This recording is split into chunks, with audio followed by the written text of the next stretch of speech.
अस्सलाम वालेकुम। पार्ट 2 के साथ हम आपके सामने हाज़िर हैं। पिछली वीडियो में पार्ट 1 में हमने ये चीज़ देखी थी कि फ़ीमेल को जो ब्लीडिंग होती है, जो मीटिंग से पहले ब्लीडिंग, वो उसको कैसे आपने जज करना है कि ब्लीडिंग की कौन सी स्टेज है। और उसमें आपने ये देखना कि किस दिन को, किस डे को इसकी एग्जैक्ट मीटिंग करवानी चाहिए, किस तरीके से मीटिंग ऐसे हम करवाएं कि फ़ीमेल 100% कंसीव करे, यानी कि 100% प्रेग्नेंट हो। उसमें कुछ बीमारियां भी थी जिनकी वजह से फ़ीमेल मेट तो करती है लेकिन वापस कंसीव नहीं करती या प्रेग्नेंट नहीं होती। उन बीमारियों के मतलब जो वीडियोज़ हैं वो अलग से वीडियो शेयर की जाएंगी इसी चैनल पे। अब इस वीडियो में ये पार्ट 2 है। इस वीडियो में हमने फ़ीमेल की प्रेगनेंसी को डिस्कस करना है, यानी कि जब फ़ीमेल प्रेग्नेंट हो जाए तो उसके बाद क्या क्या एहतियात ऐसी होगी कि जो एक फ़ीमेल को कामयाबी से डिलीवरी तक लेके जाए। हमने जब सबसे पहले ये चीज़ देखनी है कि फ़ीमेल ने कंसीव भी किया है या नहीं, मसलन फ़ीमेल प्रेग्नेंट हुई भी है या नहीं। इसके लिए आपको कुछ टिप्स बताता हूँ। ये कुछ शॉर्ट सी टिप्स हैं।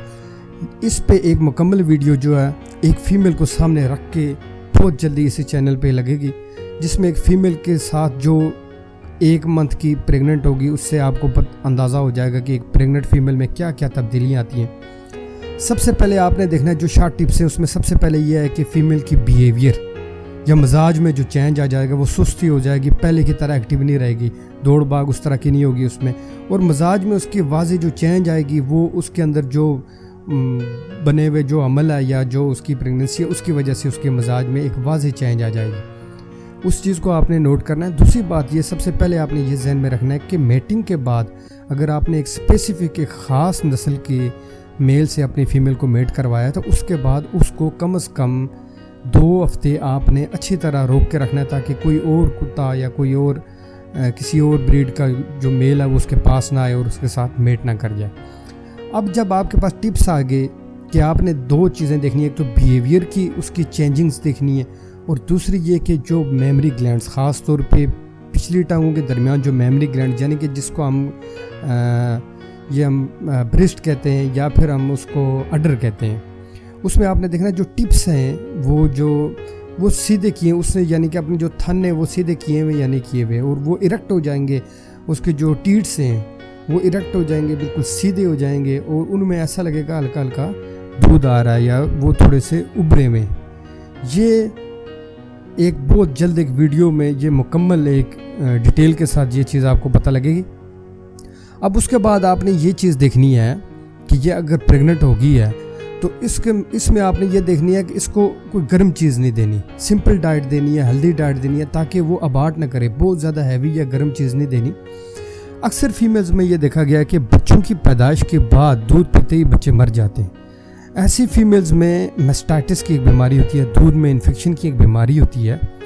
ऐसी फीमेल्स को प्रेगनेंसी के 1 माह बाद 3 दिन एंटीबायोटिक का कोर्स बहुत ज़रूरी होता है, और ऐसी एंटीबायोटिक जिसका हमल पे या प्रेगनेंसी पे कोई बुरा असर ना हो, यानी जिससे प्रेगनेंसी ना मुतासर हो और फीमेल अबार्शन ना कर जाए। ऐसी बहुत सारी एंटीबायोटिक मार्केट में मौजूद हैं। आप अपने किसी भी वेटनरी डॉक्टर से पूछ के 1 माह बाद जैसे ही फीमेल आपको कंफर्म हो जाए कि फ़ीमेल कंफर्म प्रेग्नेंट होगी या कंसीव कर गई है, लेकिन याद रखें कि ज़्यादा लेट नहीं करना, क्योंकि लेट प्रेगनेंसी में अगर आप उसे एंटीबायोटिक देंगे इसका इफ़ेक्ट उसकी मिल्किंग पर पड़ेगा, दूध कम हो जाएगा। जब दूध कम होगा उसका अल्टीमेटली इफ़ेक्ट आपके बच्चे की हेल्थ पर पड़ेगा। इसलिए अगर आपने देनी है तो यह एंटीबायोटिक का कोर्स बेहतर तरीका यह है कि प्रेगनेंसी के 1 माह बाद कर लिया जाए 3 दिन का कोर्स, ताकि वो जो एंटीबायोटिक की वो जो असर है वो जब डिलीवरी हो और उसके बाद दूध हो उसमें वो असर हो, ताकि इन्फेक्शन ना हो। पहले भी कर सकते हैं आप, लेकिन यह है कि उसमें बाद में डिलीवरी के दौरान उसका एंटीबायोटिक का असर रहता है या नहीं रहता, इसके बारे में कोई कंफर्म नहीं। इसलिए बेहतर यह है कि डिलीवरी से 1 माह पहले एंटीबायोटिक दी जाए, ताकि 1 माह के अंदर एंटीबायोटिक का असर जो है कम से कम हो जाए, और ताकि मिल्किंग पे जो है मिल्क जो है प्रोटेक्शन पे ज़्यादा असर ना हो। अगर मिल्क प्रोटेक्शन पे असर हो रहा है तो बहुत सारी ऐसे मल्टीविटामिन्स हैं जिसको हम दे के डिलीवरी के बाद, जिस तरह सर्बेक्सी वगैरह है, ऐसे मल्टीविटामिन जिसमें तमाम विटामिन्स और बहुत सारे उसकी जिसको कहते हैं फीड एडिटिव्स ऐसे होते हैं जो ज़रूरी होते हैं, वो दे के हम बहुत अच्छा रिज़ल्ट मिल्किंग का। और उसके बाद कुछ ऐसी चीज़ें जो हमारे देसी हमारे इस्तेमाल होती हैं, जैसे हम اوجری کا استعمال کرتے ہیں، اوجری کو بہت اچھی طرح پکا کے. یہ جیسے جو اگلا سیشن ہے جو ہمارا پارٹ 3 ہے، جس میں ہم ڈیلیوری کے بعد کی جو ایک فیمیل اور پپیز کی نگہداشت پہ جو تیسرا سیکشن ہمارا بنے گا، اس میں یہ چیز تفصیل سے بیان ہوگی. اب آپ نے دیکھنا ہے کہ نارمل پریگننسی اگر ہے، اس کو ملک میسٹائٹس بھی نہیں ہے، اس کو کوئی ایشو بھی نہیں ہے. ویسے نارملی بھی اگر آپ میسٹائٹس کا ایشو نہ بھی ہو تو اگر آپ اس کو 3 دن دے دیں اینٹی بایوٹک، اس کا کوئی ایشو نہیں.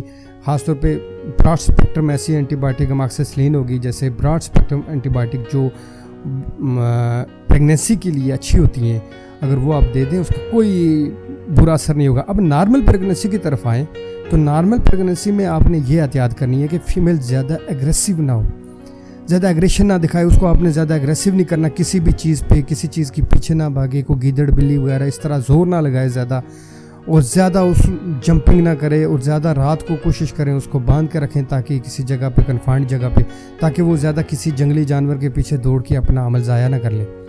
اس کے بعد آپ نے یہ چیز دیکھنی ہے، ایسی صورتحال میں اگر وہ رات کو کسی چیز کے پیچھے بھاگ گئی یا کوئی ایسی کوئی گر گئی کہیں سے یا جمپنگ زیادہ کر لی، اس کے بعد اگر فیمیل کو کوئی ڈسچارج آ رہا ہے یا کسی اور بھی وجہ سے، کسی بھی وجہ سے فیمیل کو بیک سے کوئی ڈسچارج آ رہا ہے وجائنا سے، تو یہ بہت امپارٹنٹ ہے، اس کو نوٹ کرنا بہت ضروری ہوتا ہے. اگر کوئی ایسا ڈسچارج آ رہا ہے تو فوراً اس کا مطلب ہے کہ وہ فیمیل ابارشن کی طرف جا رہی ہے، تو فوراً آپ اس کو ڈاکٹر کے پاس لے جائیں.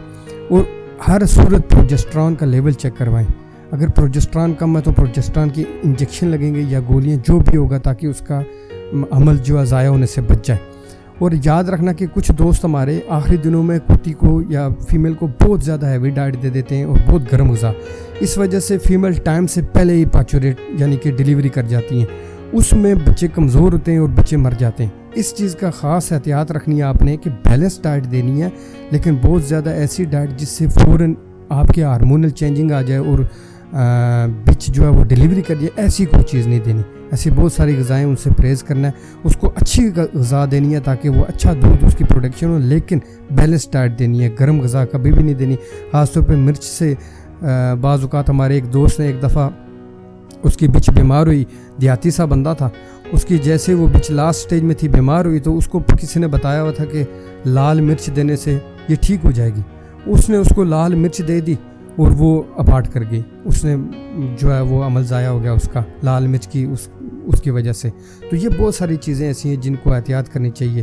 تو انشاءاللہ نیکسٹ ویڈیو میں ہم پارٹ 3 میں ہم ڈیلیوری اور ڈیلیوری کے بعد پپیز، چھوٹے پپیز اور جو ڈیم یعنی کہ ان کی مدر ہے، اس کی صحت کا کیا خیال رکھنا ہے وہ ڈسکس کریں گے. ہمارے ساتھ رہیے. فی امان اللہ. السلام علیکم. پارٹ 2 کے ساتھ ہم آپ کے سامنے حاضر ہیں.